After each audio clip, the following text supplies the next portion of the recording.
della Procura Generale una sola udienza per il processo d'appello all'assassino di Giulia Cecchettin, definitivo l'ergastolo con l'aggravante della premeditazione, un caso unico per giudice e avvocati. Orrore di Muggia, la disperazione del papà del piccolo di 9 anni ucciso dalla mamma, la 55enne ancora in ospedale, slitta la convalida, servirà una perizia psichiatrica, dice illegale.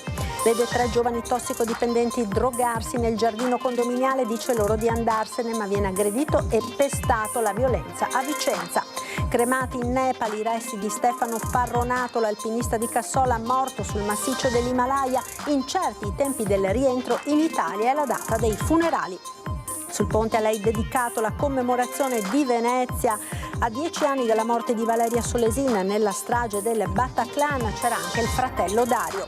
In tutte le piazze del Veneto i cortei degli studenti nella giornata di mobilitazione della scuola, più finanziamenti per l'istruzione e meno alle armi. La corsa da Treviso a Padova per il primo trapianto di cuore in Italia, la vita salvata al veneziano Ilario Lazzari, la notte indimenticabile di 40 anni fa ricostruita con le straordinarie immagini dell'archivio storico di Antenna 3. Buonasera e ben ritrovati con l'edizione del Veneto dei nostri telegiornali. In primo piano il femminicidio di Giulia Cecchettin. Questa mattina la condanna all'ergastolo di Filippo Turetta è diventata definitiva. Con sentenza di data 3/12/24, la Corte d'Assise di Venezia ha condannato alla pena dell'ergastolo e alle pertinenti pene accessorie Turetta Filippo, detenuto per questa causa dal 18/11/23, presente, difeso di fiducia, dichiarandolo responsabile dell'omicidio di Giulia Cecchettin. In data 30/10/25 l'imputato ha comunicato la propria rinuncia a presenziare all'udienza fissata avanti alla Corte. In data 6/11/25 la Procura Generale ha dichiarato di rinunciare all'appello della parte pubblica. Il processo a carico di Filippo Turetta per aver ucciso Giulia Cecchettin è finito con la condanna all'ergastolo. La breve udienza si è svolta nell'aula bunker di Mestre, dove l'imputato non era presente, di fronte alla Corte d'Assise d'Appello di Venezia, che alle 10:38 ha reso nota la presa d'atto della rinuncia dei ricorsi presentati dalla difesa dell'imputato prima e dalla Procura Generale poi. La condanna di primo grado passa dunque in giudicato con il riconoscimento dell'aggravante della premeditazione, non di crudeltà e stalking, e Turetta, in aula rappresentato dai sostituti dei legali Caruso e Cornaviera, resterà in carcere per scontare la pena. Una situazione singolare l'ha definita il presidente della Corte, Michele Medici, un caso unico, il legale di Gino Cecchettin, nemmeno lui presente in aula come il resto dei familiari. Credo che sia proprio unico come caso, una situazione unica. Io non ne ricordo un caso di un imputato che non fece l'appello contro una sentenza di ergastolo, ma non mi ricordo casi in cui l'imputato abbia rinunciato all'appello una volta proposto. Non lo so, quello che ha motivato l'imputato a questo non è compito mio pensarci, una mia idea ovviamente me la sono fatta, ma la tengo per me. È una scelta sua che va anche rispettata, come è pur sempre un diritto dell'imputato, i diritti si esercitano e non si commentano. Una sentenza che il legale di Elena Cecchettin, sorella di Giulia, sostiene porti a riconoscere il movente di genere. Io ritengo che la Corte di fatto ha riconosciuto il cosiddetto movente di genere, cioè questi uomini spesso uccidono perché vogliono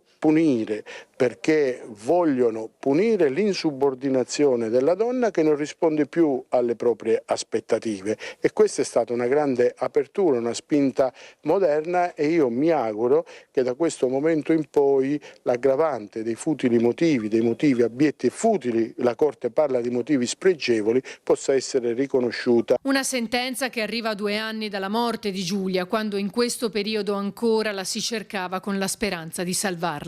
Ricordo molto bene quella settimana che passammo a casa Cecchettin, fu surreale tutto quello che ne conseguì, e tutta la storia così assurda che abbiamo vissuto, che hanno vissuto loro in famiglia in primo luogo, e quindi questi giorni sono veramente, veramente particolari. Ma Gino ci sta dando una lezione di vita, di civiltà incredibile, e questo è l'impegno. Anche per questo è bene che oggi si concluda questa storia, perché l'impegno adesso deve essere quello del cambio culturale, che è epocale nella mia idea, nel senso che siamo veramente distanti anni luce da quello che è una possibile svolta.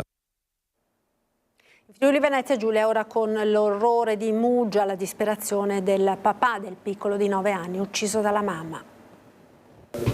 Sono devastato, completamente devastato. Sono le parole che continua a ripetere Paolo Trame, padre di Giovanni, mentre parla con la nostra troupe al cancello della propria abitazione a Muggia, ricordando la morte del figlio, ucciso dalla madre nella serata di mercoledì.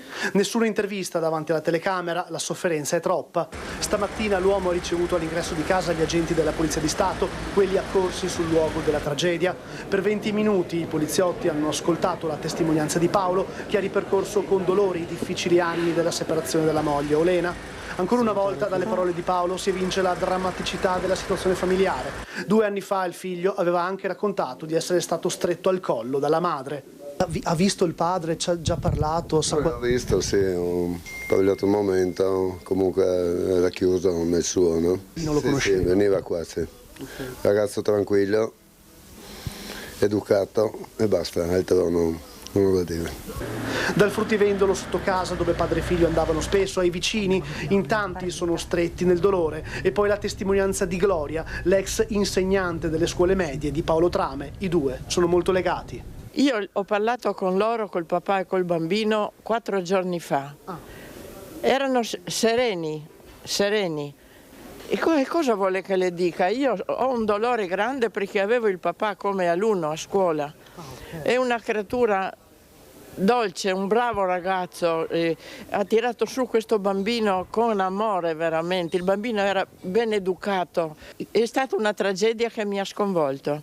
Ho lasciato il mio numero di telefono al papà, mi deve aver chiamato la sera della tragedia, so che mi è suonato il telefono verso le 11:15 perché gli avevo detto qualsiasi bisogno chiamami. Ho letto sul telefonino Paolo Trame, cioè il nome del papà, ho detto ma sicuro è scattato il telefono perché non si telefona a quest'ora, non sapevo ancora che era successa sta storia, no? E difatti ieri mattina sono stata a trovarlo, il papà era abbastanza tranquillo, sereno, non voleva che la stampa entrasse a casa sua. L'ho abbracciato, gli ho detto Paolo qualsiasi bisogno mi telefoni, insomma. Intanto la 55enne che ha ucciso il figlio è ancora ricoverata all'ospedale slitta l'udienza di convalida. Sì, sicuramente ho parlato con l'assistita, su questo al momento mantengo le informazioni riservate. Grazie, è sicuramente evidentemente provata e in uno stato insomma comunque psichico che richiede degli accertamenti e delle cure. Così l'avvocato Chiara Valente, legale difensore di Olena Stasiuk, 55enne di origine ucraina, accusata di aver ucciso il figlio di 9 anni Giovanni tagliandogli la gola nel suo appartamento di Piazza Marconi a Muggia. Oggi l'udienza di convalida dell'arresto non è stata possibile per legittimo impedimento. La donna è infatti ricoverata dal momento del fermo nel reparto di diagnosi e cura dell'ospedale maggiore di Trieste. Ci dovranno essere degli accertamenti clinici sul suo stato di salute. E quindi confermo che non ha potuto partecipare all'udienza. Già chiara la linea difensiva, verrà richiesta una perizia psichiatrica sulla donna per capire se sarà in grado o meno di assistere al processo. Insomma, l'interrogatorio di garanzia è ovviamente rinviato a un momento in cui ci auguriamo potrà partecipare attivamente al procedimento e sicuramente sarà opportuno avere una valutazione clinica psichiatrica e una perizia psichiatrica sulla sua capacità di partecipare al procedimento. Questa era solo l'udienza di convalida. La cronaca da Vicenza vede 3 giovani tossicodipendenti che si drogano nel giardino condominiale, li invita ad andarsene, viene aggredito. La follia all'improvviso. Siamo a Vicenza in via Chiodi e in questo palazzo dagli ampi spazi condominiali si infilano vagabondi, sbandati, tossicodipendenti. Non è la prima volta che viene lanciato l'allarme da chi ci abita, ma questa volta è diverso. È successo quello che tutti avrebbero voluto che fosse evitato. Quella che raccontiamo non è più una denuncia di degrado, di sporcizia come in passato, ma un'aggressione, una violenta aggressione subita da Matteo Rossato, un residente che ci racconta gli attimi terribili vissuti e di cui porta i segni sul volto. È successo che mi sono avvicinato a questi 3 soggetti che stavano spacciando e consumando. Qui ce n'era uno disteso che stava con le mani, stava tenendo un cucchiaino, l'accendino sotto e stava scaldando una sostanza dentro. Gli ho chiesto di andare via, che qui non possono stare perché è privato. Dopo 2 volte che gliel'ho detto, lui mi ha risposto: ti ammazzo, ha messo giù quello che stava facendo, si è alzato in piedi di scatto, mi è venuto contro e siamo finiti qui, e io con la testa sono andato addosso questo muro. Mi ha anche tirato un pugno, quindi ho perso 2 denti. L'aggressore, che apparentemente sembrava uno straniero sui 30 anni, si è allontanato con i 2 ventenni che erano in sua compagnia. È stato lanciato l'allarme alle forze dell'ordine e adesso sono in corso gli accertamenti per risalire all'identità del fuggitivo. Certo è che i residenti nella zona ora hanno paura. Ci hanno sempre detto che il pericolo percepito era diverso da quello reale, e purtroppo è vero, ma purtroppo è vero il contrario, nel senso che il pericolo reale, ci siamo resi conto adesso, è molto molto più alto.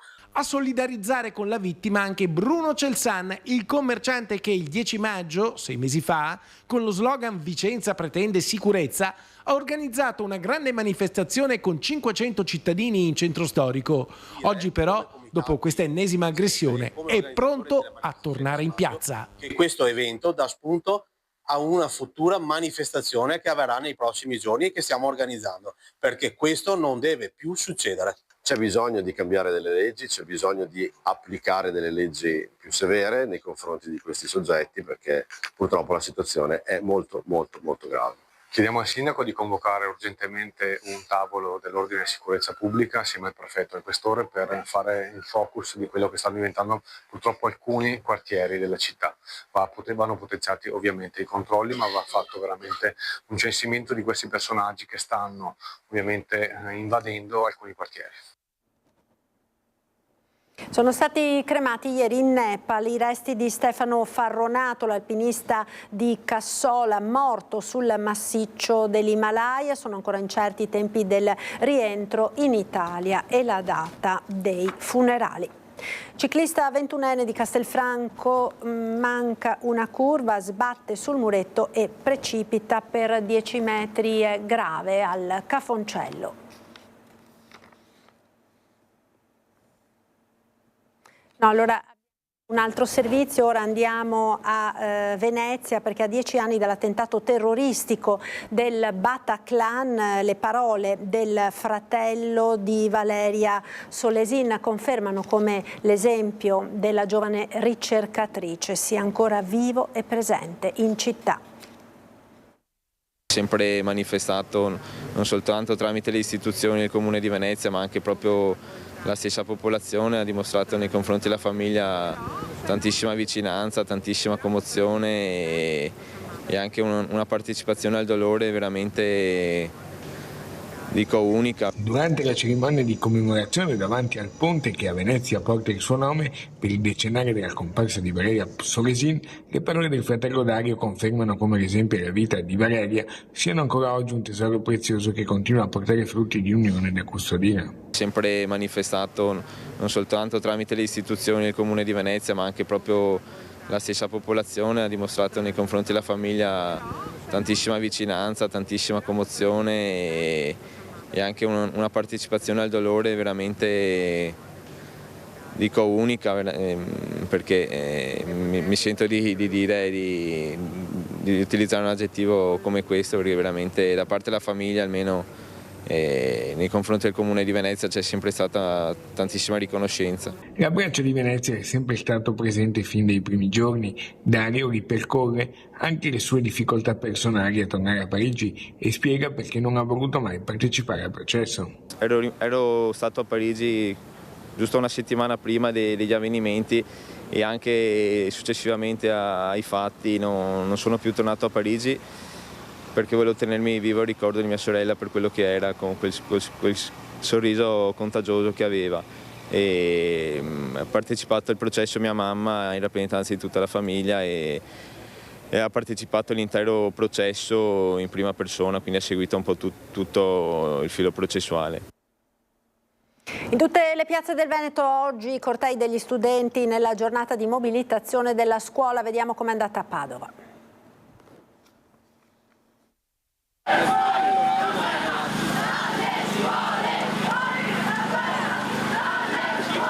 Sono scesi in piazza per chiedere a gran voce più fondi nelle scuole e lo stop ai finanziamenti per armi e difesa. Gli studenti di Padova hanno così aderito alla giornata nazionale di mobilitazione studentesca, unendosi alle manifestazioni organizzate in tutto il Veneto e in tutta l'Italia. Sappiamo cosa significa essere studenti in questo paese, sappiamo cosa significa vivere in un sistema scolastico e universitario sottofinanziato da decenni e sappiamo soprattutto che nel momento in cui i dati di collettiva parlano circa di una spesa di 930 se non più miliardi in 10 anni in armamenti, quando la percentuale di PIL che viene data ad istruzione e all'università continua ad essere la stessa o ad abbassarsi o comunque a non rispondere alle esigenze di studenti universitari delle superiori, sappiamo che questo è sbagliato, che spetta alla nostra generazione e non solo provare a far luce su tutto questo. Partiti dal piazzale della stazione, gli studenti si sono uniti in corteo fino a Porta Portello. Al centro della mobilitazione, indetta dalla rete degli studenti medi del Veneto e dall'Unione degli Universitari, anche una serie di richieste al prossimo governatore del Veneto. Si sta parlando in queste settimane tantissimo di biglietto unico, ne sta parlando anche il candidato della Lega Stefani, quando noi sappiamo che sono circa 7-8 anni che chiediamo a quella stessa rappresentanza in Consiglio regionale che ha avuto la presidenza tramite Luca Zaia di investire ad esempio in biglietto unico e trasporti agevolati per gli studenti. Per cui ecco, quella è una delle richieste principali, la residenzialità gestita dall'ESU, quindi investire anche da quel punto di vista in residenze pubbliche accessibili per studenti e studentesse, il fatto di riuscire a garantire alle famiglie di vivere il percorso universitario e scolastico non come qualcosa da potersi permettere, ma come qualcosa di garantito dallo Stato, dal Paese, dalla Regione. Faccia a faccia a Padova tra il ministro delle imprese e del Made in Italy Adolfo Urso e Confapi, l'associazione delle piccole e medie imprese. Un faccia a faccia, da un lato il ministro Urso, dall'altro gli imprenditori di Confapi, con il presidente di Padova Marco Trevisan, ai quali il responsabile del Dicastero delle imprese e del Made in Italy porta una rassicurazione su un tema caldo, la transizione 5.0. Gli stessi che prima erano detrattori di questo strumento, considerando un brutto anatroccolo, inefficace per le imprese, che nessuno chiede perché non si riesce ad applicare, è diventato il grande bellissimo cigno che tutti vogliono che vada finanziato. Io prego un po' di coerenza e ho convocato tutte le associazioni di imprese per martedì e alla presenza del ministro Foti noi illustreremo come pensiamo di finanziare anche coloro che nel frattempo si stanno prenotando. Invita le imprese a non fermarsi, a continuare a presentare i loro progetti per entrare nella graduatoria di scorrimento. Dal 1 gennaio entrerà in vigore la nuova transizione 5.0, un provvedimento che il governo punta a far diventare strutturale. E sul caso delle acciaierie Valbrune e del bando per la concessione dell'area Bolzano, il ministro precisa. I suoi prodotti sono indispensabili per l'industria della difesa italiana. Noi garantiremo comunque, con l'eventuale esercizio della Golden Power, la continuità produttiva dello stabilimento. In altra sostanza, se la conclusione della gara e l'assegnazione di quella area fosse a un'impresa che non garantisce la continuità produttiva siderurgica, noi abbiamo già annunciato che eserciteremo la Golden Power. E continuiamo con la politica, con la ricetta per rilanciare l'economia veneta del candidato alla presidenza della Regione Veneto per il centro-sinistra, Giovanni Manildo. Bisogna mettere al centro politiche di sviluppo economico, creare una collaborazione stabile tra regione, associazioni di categoria, università, creare un politecnico e innovare su un metodo partecipativo diverso che crea futuro guardando all'innovazione tecnologica e all'ambiente come fattori di competitività. Nel Veneto si è perso troppo tempo e la cartina tornasole è stata la fuga dal 2011 ad oggi di circa 55.000 giovani. Il futuro dell'economia veneta passa da nuove politiche industriali. La regione è ferma da anni, sostiene il candidato Manildo, e anche Veneto Sviluppo, la società controllata dalla regione, non esprime tutto il suo potenziale. Tra le proposte della coalizione di centrosinistra anche l'estensione della ZLS, la zona logistica semplificata. Su questo versante in Senato il segretario Dem, Andrea Martella, ha presentato un emendamento alla finanziaria. Questo emendamento prevede 250 milioni per i prossimi 3 anni, come chiesto dalle imprese e da tutto il mondo economico, per dare una prospettiva triennale agli investimenti che verranno fatti. E ci auguriamo che nei prossimi giorni questo emendamento venga preso in considerazione e venga approvato dal governo di centrodestra, che invece per il momento non ha previsto nulla sulla ZLS e che invece è fondamentale per garantire uno sviluppo della ZLS nella nostra regione. La necessità resta fermare l'emorragia di giovani fornendo uno scenario economico e sociale stabile. I giovani vanno dove c'è più possibilità di crescita professionale, dove ci sono salari più alti, dove c'è una possibilità di realizzare una miglior conciliazione tra vita e lavoro, e questo significa che bisogna lavorare su tutti questi fattori. L'ecosistema parte dal fatto che per creare sviluppo è necessario dare delle risposte al problema casa, dell'abitare, al problema delle infrastrutture, della mobilità e al problema di una equa retribuzione che possa far fronteggiare il costo della vita sempre in aumento. 40 anni fa la corsa da Treviso a Padova per il primo trapianto di cuore in Italia, la notte indimenticabile ricostruita con le straordinarie immagini dell'archivio storico di Antenna 3. È con grande soddisfazione che tutto l'ospedale di Padova dà in questo momento la notizia che nelle prime ore del 14 novembre 1985 è stato qui eseguito il primo trapianto di cuore in Italia sul paziente Lazzari Ilario. Vincenzo Gallucci al suo fianco è Luigi Diana, sovrintendente sanitario dell'ospedale di Padova, a dare la notizia che tutta Italia sta aspettando. Era il 14 novembre 1985 quando in Italia si eseguì il primo trapianto di cuore. Le immagini di Antenna 3 raccontano le grandi emozioni vissute in quelle lunghe ore, il dolore per la morte per incidente stradale di un giovane trevigiano di soli 18 anni, Francesco Busnello, la gioia della famiglia di Ilario Lazzari e Vincenzo Gallucci con la sua equipe a eseguire l'espianto del cuore nell'ospedale di Treviso, poi la corsa a Padova scortati dalla polizia stradale. Poco dopo le 4 inizia l'intervento, alle 7 Ilario Lazzari ha un cuore nuovo. Schivo e ritroso, ai microfoni dei cronisti parla il professor Gallucci. Io avevo già dichiarato in passato che consideravo questo un tipo di intervento necessario. Io non sono molto emozionato. Cosa ha provato quando il cuore ha ripreso? Beh, quello è il momento più piacevole, più emozionante. Vuol dire che c'è stato qualcosa di buono. Era sicuro che sarebbe ripartito? Il cuore era un cuore sano, non doveva ripartire. Ad attendere in ospedale il fratello e la sorella di Ilario Lazzari, falegname di Vigonovo, che morirà per il virus HIV contratto durante una trasfusione nel 1992. Voi avete parlato con il professor Gallucci adesso? Sì. Cosa vi ha detto? Non cos'è parole che da esprimersi, insomma, perché uno sta una roba che si sta creando anche a Padova. Una soddisfazione enorme che si vedeva in faccia. Mi dico una roba, ma adesso sono due, adesso che si chiama Francesco, non so adesso a parte sua teoria così, perché anche stanotte così da Palaima, no, da una delusione così, perché da una disgrazia si va a salvare una vita. Da allora migliaia di vite sono state salvate, migliaia di persone hanno donato il loro cuore. Vincenzo Gallucci questa storia l'aveva già sognata.